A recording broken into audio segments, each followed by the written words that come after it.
সকলকে স্বাগত জানিয়ে আজ আমি রান্না করব ছোট আর মাছ। তো এই দেখো, আমি এখন শিলপাটায় বেটে নিব জিরে, কাঁচা লঙ্কা আর আদা। মাছের ঝোল যদি বাটা মশলায় করা যায় তাহলে কিন্তু টেস্ট কিন্তু আলাদাই হয়। আর আমি সব সময় বাটা মশলাতেই রান্না করি, কারণ ভালো লাগে খেতে, কিন্তু অসাধারণ লাগে। তো এই দেখো, আমার মশলা বাটা হয়ে গেল, আমি তুলে নিলাম। এই দেখো মশলাটা হয়ে গেছে। কড়াইতে তেল দিয়েছি, সর্ষের তেল, আর মাছগুলোকে লবণ, হলুদ আর কাঁচা তেল দিয়ে মেখে রেখেছিলাম যাতে গায়ে না ফোটে। তো দেখো, হালকা করে ভেজে তুলব। এমনিতেও মাছ বেশি ভাজতে হয় না। তো পরপর আমি মাছগুলো ভেজে তুলে নিচ্ছি, আর যে বাকিটা ছিল সেটাও ভেজে নিলাম।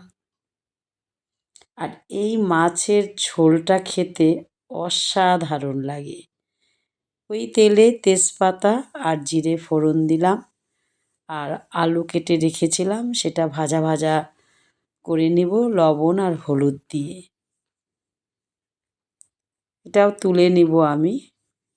আলুটা ওই তেলের মধ্যেই আমি টমেটো দিয়ে দিলাম, আর যে বাটা মশলাটা বেটে রেখেছিলাম সেটা ঢেলে দিলাম, সাথে একটু লাল লঙ্কার গুঁড়ো আর হলুদ আর লবণ দিয়ে ভালো করে কষাবো। সব সময় মশলা ভালো করে কষাতে হবে, কাঁচা গন্ধটা যেন চলে যায়।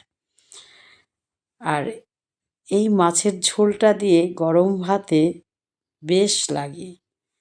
ঝাল, লবণ সমস্তটা ঠিক দিলে দারুণ হয়। এই দেখো, আমার মশলা কষানো হয়ে গেল। তো আমি বাটিটা দিয়ে জল দিয়ে দিলাম।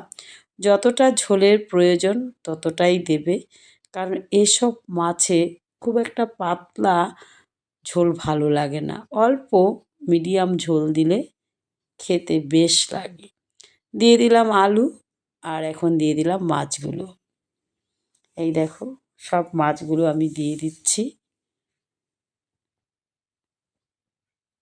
হয়েই আসছে আমার মাছ, একটু ফুটবে তাহলে কিন্তু হয়ে যাবে।